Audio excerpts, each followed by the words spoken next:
आप सभी को नमस्कार, मैं हूं मुकेश कुमार और आप देख रहे हैं जीके बाय मुकेश सर। आज हम चर्चा करेंगे सामान्य ज्ञान के 20 महत्वपूर्ण प्रश्नों की।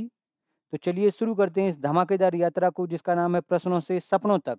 अंत तक जुड़े रहिएगा, बहुत बेहतरीन जानकारी मिलने वाली है आपको। पहला प्रश्न है, जन विश्वास विधेयक 2025 का उद्देश्य क्या है?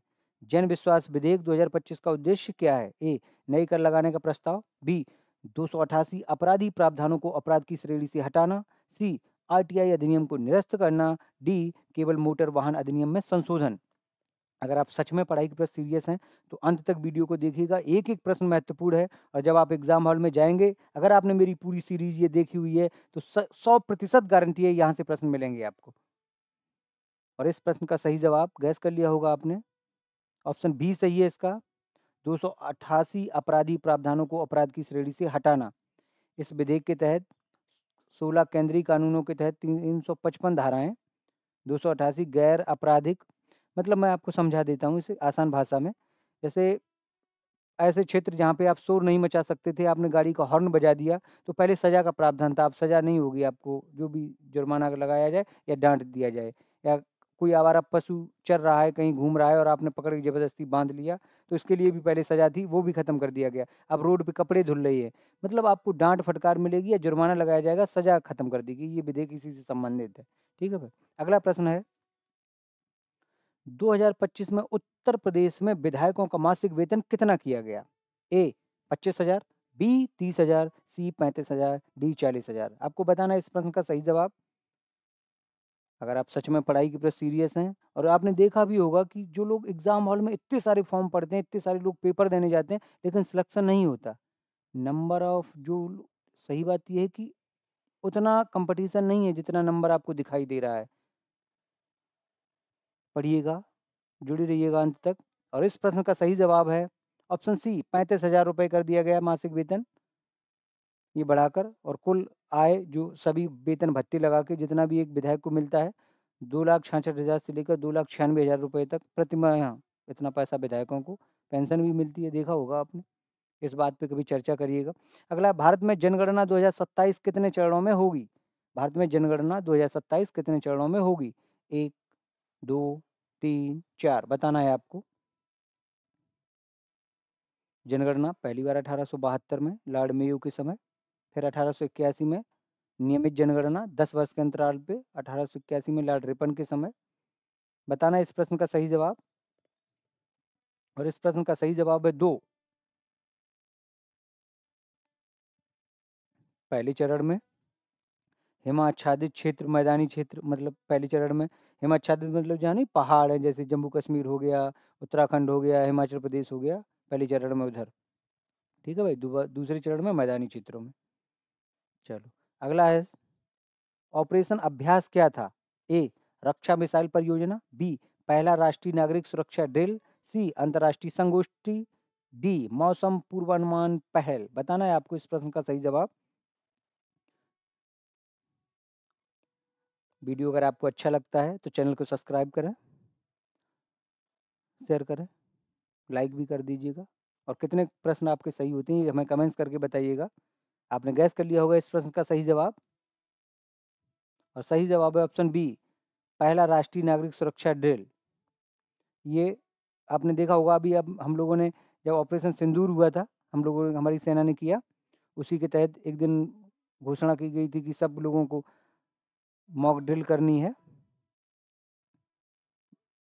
244 जिलों में ये लागू हुई थी। इससे पहले भी 1971 में हम लोगों ने इस तरह की ड्रिल की थी। 1971 में बांग्लादेश का जन्म भी हुआ। अगला प्रश्न है, कौन सा गैस ग्लोबल वार्मिंग में सबसे अधिक योगदान देता है? A, oxygen. B, methane. C, carbon dioxide. D, hydrogen. बताना है। ग्लोबल वार्मिंग, वैश्विक तपन सबसे ज़्यादा किसके कारण होता है? और इस प्रश्न का सही जवाब है option C, carbon dioxide. Carbon dioxide CO2 मानव गतिविधियों में विशेष रूप से कोयले, तेल और गैस के जलने से सबसे ज़्यादा उत्सर्जित होती है। हालांकि मीथेन कार्बन डाइऑक्साइड से 25 गुना अधिक शक्तिशाली ग्रीन हाउस गैस है, लेकिन वायुमंडल में इसकी मात्रा बहुत कम होती है, इसलिए CO2 ग्लोबल वार्मिंग में सबसे अधिक योगदान करता है। अमेजन वर्षा वन, जिन्हें अक्सर पृथ्वी के फेफड़े कहते हैं, अमेजन वर्षा वन को। और अमेजन के जो अमेजन के जो वन हैं, ये पाए जाते हैं अमेरिका में। दक्षिण अमेरिका के घास के मैदान को क्या कहते हैं? आप हमें कमेंट्स करके बताइएगा। अगला प्रश्न है, जजिया कर को पुनः किस मुगल शासक ने लगाया? जजिया कर को पुनः किस मुगल शासक ने लगाया? ए अकबर, बी शाहजहां, सी औरंगजेब, डी बाबर। जो प्रश्न मैं आपसे पूछता हूँ, ये मेरे पिछले वीडियो अगर आपने देखे होंगे तो आपको हर प्रश्न का जवाब आएगा। वीडियो अच्छा लगता है तो आप पूरी सीरीज जाके देखिएगा। 100% गारंटी है कि इस सीरीज से आपके एग्जाम हॉल में जब आप बैठेंगे तब जानेंगे कितनी ज़्यादा जीएस पे पकड़ है आपकी, सिर्फ एक सीरीज देखने से ही। बहुत अच्छे प्रश्नों का समावेश किया मैंने सभी वीडियो में जितने भी बनाए हैं। और पहली बार जजिया कर लगाया था अकबर ने, और दोबारा जजिया कर लगवाया है औरंगजेब ने, दोबारा शुरू किया है। अकबर जजिया कर को पुनः किस मुगल शासक ने लगाया? ठीक है भाई, ये था औरंगजेब है इस प्रश्न का सही जवाब। अकबर ने जजिया कर को माफ़ी चाहूँगा, अकबर ने जजिया कर को समाप्त कर दिया था, लेकिन औरंगजेब ने 1679 में पुनः लागू किया। ठीक है, गैर मुसलमानों से लिया जाता है जजिया। और उस ज़माने में बहुत सारे कर चलते थे, जजिया, ज़कात, खुम्स, हज, ऐसे। चलिए अगला प्रश्न है, मेरठ में विद्रोह कब शुरू हुआ? 5 मई 1857, 10 मई 1857, 15 जून 1857, 20 जुलाई 1857। बताना है इस प्रश्न का सही जवाब। और इस प्रश्न का सही जवाब गैस कर लिया होगा आप लोगों ने। 1857 प्रथम स्वतंत्रता संग्राम। बीडी सावरकर ने कहा है इसे 1857 की क्रांति को। विनायक दामोदर सावरकर अभिनव भारत के संस्थापक हैं।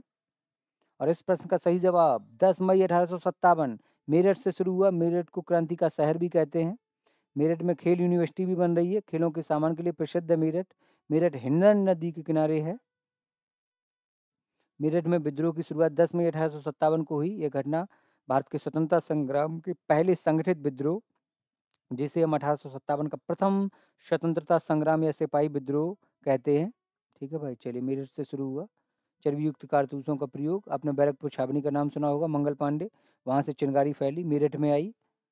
और 1857 की क्रांति जब हुई तो हमने भारत का बादशाह जिसे घोषित किया, उसका नाम था बहादुर शाह जफर, जिसका मकबरा रंगून में है। न्यायपालिका द्वारा बनाए गए कानून को क्या कहते हैं? न्यायपालिका द्वारा बनाए गए कानून को क्या कहते हैं? ए विधान विधि, बी आदेश विधि, सी निर्णय विधि, डी शासन विधि। बताना है इस प्रश्न का सही जवाब आपको।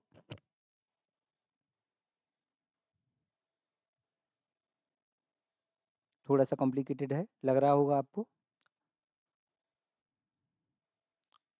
बताइए इस प्रश्न का सही जवाब। गैस कर लिया तो ठीक है, नहीं तो इस प्रश्न का सही जवाब है ऑप्शन सी निर्णय विधि। जब न्यायालय अपने निर्णयों के माध्यम से कोई कानूनी सिद्धांत स्थापित करता है तो वही भविष्य के मामलों में अनुसरण किया जाता है, तो उसे निर्णय विधि कहा जाता है। ठीक है भाई। अगला प्रश्न है, व्यवसाय पर कर की वसूली किसके द्वारा की जा सकती है? व्यवसाय पर कर की वसूली किसके द्वारा की जा सकती है?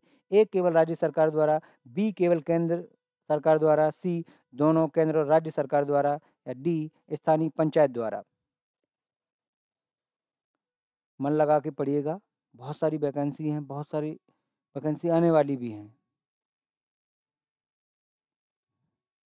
चलिए इस प्रश्न का सही जवाब है ऑप्शन ए केवल राज्य सरकार द्वारा। अनुच्छेद 246 में जो राज्य सूची के तहत तहत व्यवसाय, व्यापार, पेशा आदि पर कर लगाने और वसूलने का अधिकार केवल राज्य सरकार को है। चलिए अगला प्रश्न है, फ्लैश बल्बों का तार किस धातु से बना होता है? फ्लैश बल्बों का तार किस धातु से बना होता है? ए तांबा, बी मैग्नीशियम, सी लोहा, डी एल्युमिनियम। CUMGFEAI बताना है आपको। आप मेरी और भी वीडियो जाके देखिएगा, अगर जब भी देखेंगे तो आपको लगेगा कि कितने बेहतरीन प्रश्न हैं सभी वीडियो में। पूरी सीरीज ही बहुत बेहतरीन बनाई।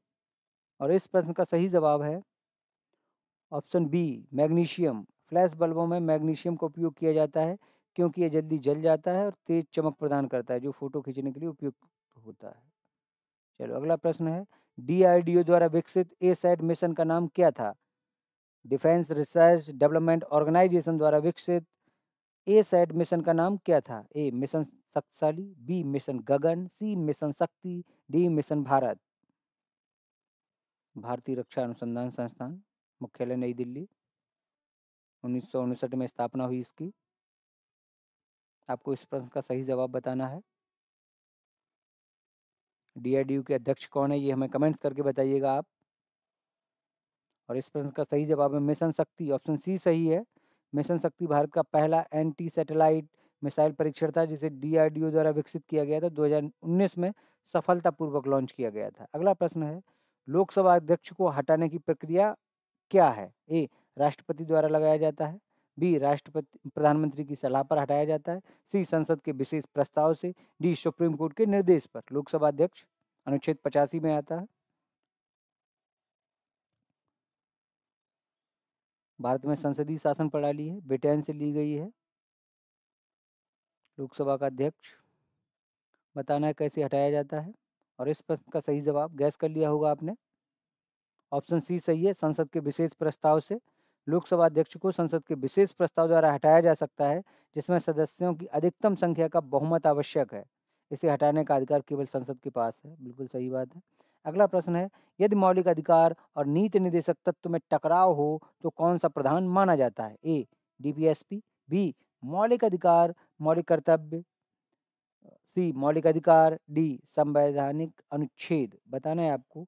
ए, direct principle of state policy. B, मौलिक कर्तव्य। सी, मौलिक अधिकार। डी, संवैधानिक अनुच्छेद।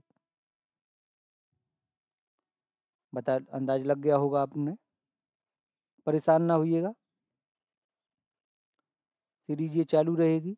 अब कल से अभी मैं इसमें और बदलाव कर रहा हूँ। एक एक टॉपिक वाइज बनाऊंगा, इसके बाद एक एक टॉपिक पे पूरा GS कंप्लीट करने की कोशिश करूंगा। चलिए, इस प्रश्न का सही जवाब है ऑप्शन सी, मौलिक अधिकार। भारतीय संविधान में मौलिक अधिकार नागरिकों को सीधे और मजबूत सुरक्षा प्रदान करते हैं। यदि मौलिक अधिकार और नीति निर्देशक सिद्धांत में कोई विरोधाभास होता है तो आमतौर पर मौलिक अधिकारों को प्राथमिकता दी जाती है, जो भाग 3 में अनुच्छेद 12 से लेकर 35 आते थे। पहले 35 में 12 से 35 के बीच में आते हैं मौलिक अधिकार। और पहले मौलिक अधिकार 7 थे, वर्तमान में 6। सातवां 44वें संविधान संशोधन द्वारा 1978 में हटा दिया गया। संपत्ति का अधिकार जो कानूनी अधिकार बन गया, अनुच्छेद 300 का में रखा हुआ है। चलिए, अगला प्रश्न है, धौलावीरा किस राज्य में स्थित है? धौलावीरा किस राज्य में स्थित है? ए, राजस्थान। बी, महाराष्ट्र। सी, गुजरात। डी, पंजाब। भारतीय सभ्यता से संबंधित है, हड़प्पाकालीन सभ्यता से संबंधित ये धौलावीरा स्थान किस राज्य में है? और इसका सही ऑप्शन है ऑप्शन सी, गुजरात। गुजरात भारत का पश्चिमी द्वार, सूर्यास्त का प्रदेश भी गुजरात को कहते हैं। गुजरात के रहने वाले हमारे प्रधानमंत्री भी हैं, गांधी जी भी, सरदार पटेल भी गुजरात से। गुजरात की जीवन रेखा नर्मदा नदी को कहते हैं। अगला प्रश्न है, सौर मंडल की आयु लगभग लगभग कितनी है? सौर मंडल की आयु लगभग कितनी है? ए, 2.5 अरब वर्ष। 4.6 अरब वर्ष। 6.8 अरब वर्ष। डी, 10 अरब वर्ष। बताना है आपको। सौरमंडल सूर्य के जितने ग्रह हैं और सूर्य सबको मिलाकर सौरमंडल बनता है। और इस प्रश्न का सही जवाब ऑप्शन बी है, 4.6 अरब वर्ष। देखते हैं, हाँ बिल्कुल सही। अगला प्रश्न है, वह प्रक्रिया क्या है जिसके द्वारा तारे ऊर्जा उत्पन्न करते हैं? सूर्य भी एक तारा है, तो आप सूर्य के अंदाज से बता सकते हैं। विद्युत अपघटन, परमाणु विखंडन, परमाणु संलयन, रासायनिक अभिक्रिया। बताना है आपको इस प्रश्न का सही जवाब। जो तारे होते हैं, तारे स्वयं के प्रकाश से प्रकाशित होते हैं। ग्रह सूर्य के प्रकाश से प्रकाशित हैं और हमारी आंखें प्रकाश में ही देख सकती हैं, अंधेरे में हमें नहीं दिखाई देता है। चलिए, बताना है। परमाणु बम नाभ की विखंडन पे काम करता है और सूर्य काम करता है नाभ की संलयन पे, परमाणु संलयन पे। इस प्रश्न का सही जवाब होगा ऑप्शन सी। देखते हैं, सूर्य की ऊर्जा का स्रोत है परमाणु संलयन, या किसी भी तारे की ऊर्जा का सही जो स्रोत है वो परमाणु संलयन है। अगला प्रश्न है, भारत के किस राज्य को ईश्वर का अपना देश कहा जाता है? गॉड सॉवरन country. A, Goa. B, Kerala. C, Tamil Nadu. D, Karnataka. बताना है आपको इस प्रश्न का सही जवाब। ईश्वर का अपना देश सूर्योदय का देश जापान को कहते हैं। सूर्यास्त का देश इंग्लैंड को कहते हैं। मध्य रात्रि का देश नॉर्वे को कहते हैं। और ईश्वर का अपना देश कहते हैं हमारे भारत के एक राज्य को जिसका नाम है केरला, जहाँ पे पढ़े लिखे लोग सबसे ज़्यादा, साक्षरता दर है, लिंगानुपात भी, बेटियों की महिलाओं की संख्या ज़्यादा है पुरुषों की अपेक्षा। ठीक है, बहुत सारी नई चीज़ें, जल मेट्रो केरल में चली है, आधिकारिक फल कटहल है, बल्लम फेरी नामक नाव चलती हैं, कथकली केरल का नृत्य है, कथकली और मोहिनीअट्टम, ओणम त्योहार मनाया जाता है, उस समय नौका दौड़ होती है। अगला प्रश्न है, गैस अमोनिया की गंध कैसी होती है? गैस अमोनिया की गंध कैसी होती है? ए मीठी और सुगंधित, बी तेज और चुभती हुई, सी बदबूदार और भारी, डी बिना गंध के। बताना है इस प्रश्न का सही जवाब। 17 नंबर क्वेश्चन का आंसर सी था, सॉरी वो केरला था। ठीक है, हाँ वो मैंने दिखाना भूल गया मैं। और इस प्रश्न का सही जवाब है ऑप्शन बी तेज और चुभती हुई। अगला है, रसोई गैस एलपीजी में गंध क्यों मिलाई जाती है? रसोई गैस लिक्विड पेट्रोलियम गैस में गंध क्यों मिलाई जाती है? ए स्वाद बढ़ाने के लिए, बी लीकेज का पता लगाने हेतु, सी गैस की शुद्धता बढ़ाने के लिए, डी गैस की मात्रा बढ़ाने के लिए। बताना है आपको इस प्रश्न का सही जवाब। हमारे सभी के घरों में प्रयोग होती है। मोदी जी की उज्ज्वला योजना के तहत घर घर सिलेंडर मिले हैं। बताना है इस प्रश्न का सही जवाब। और सही जवाब है ऑप्शन बी लीकेज का पता लगाने हेतु। अगला प्रश्न है, सौरमंडल का सबसे तीव्र हवाओं वाला ग्रह कौन सा है? सौरमंडल का सबसे तीव्र हवाओं वाला ग्रह कौन सा है? A Brihaspati, B Shani, C Varun, D Uranus. Jupiter, Saturn, क्या है, नेपच्यून, उरेनस, यूरेनस, जो भी है। बताना है आपको इस प्रश्न का सही जवाब। अपने वीडियो को अंत तक देखा इसके लिए धन्यवाद। कुछ पंक्तियां हैं, कुछ बातें हैं, और इस प्रश्न का सही जवाब है ऑप्शन सी वरुण। कैसे, देख लीजिएगा। सबसे तेज हवाएं वरुण पर, हवाओं की गति 2100 किलोमीटर प्रति घंटे तक पहुंच सकती है। यह सौरमंडल की सबसे तेज गति है। बर्फीला दानव वरुण को ही कहा जाता है, आइस जॉइंट कहा जाता है। ठीक है भाई, चलो। नीला रंग भी है वरुण का, मीथेन की मौजूदगी के कारण रंग नीला है। सिर्फ एक अंतरिक्ष यान पहुंचा है आज तक। एक प्रश्न और है, अरे, पृथ्वी पर सबसे ठंडा स्थान कौन सा है? पृथ्वी पर सबसे ठंडा स्थान कौन सा है? ए साइबेरिया, बी ग्रीनलैंड, सी अलास्का, डी अंटार्कटिका। वीडियो आपको पसंद आया हो तो अपने दोस्तों के साथ शेयर करिएगा, चैनल को सब्सक्राइब करिएगा, लाइक करिएगा, और कमेंट्स करके हमें बताइएगा कितने प्रश्न सही हैं आपके। और इस प्रश्न का सही जवाब है अंटार्कटिका। अब तक पृथ्वी पर दर्ज सबसे कम तापमान, ठीक है भाई, अंटार्कटिका, बर्फ का हिस्सा, देख लीजिएगा। अंटार्कटिका से संबंधित जानकारी ये है। 6 महीने के दिन, 6 महीने की रातें, पेंगुइन का घर है अंटार्कटिका, कोई देश का अधिकार नहीं है अंटार्कटिका पे। चलिए, कुछ पंक्तियां हैं आप लोगों के लिए। मोहब्बत से जहां वालों ने कैसी दुश्मनी कर ली, मोहब्बत से जहां वालों ने कैसी दुश्मनी कर ली, दिए का दिल जला करके सभी ने रोशनी कर ली। मोहब्बत से जहां वालों ने कैसी दुश्मनी कर ली, दिए का दिल जला करके सभी ने रोशनी कर ली। सबूत क्या था उससे बढ़कर उसकी बेगुनाही का, सबूत क्या था इससे बढ़कर उसकी बेगुनाही का, सफाई दे नहीं पाया तो उसने खुदकुशी कर ली। आपने हमें सुना, इसके लिए बहुत बहुत धन्यवाद आपका। मिलते हैं एक नए वीडियो के साथ, तब तक के लिए खुश रहें, स्वस्थ रहें, मस्त रहें। जय हिंद, जय भारत।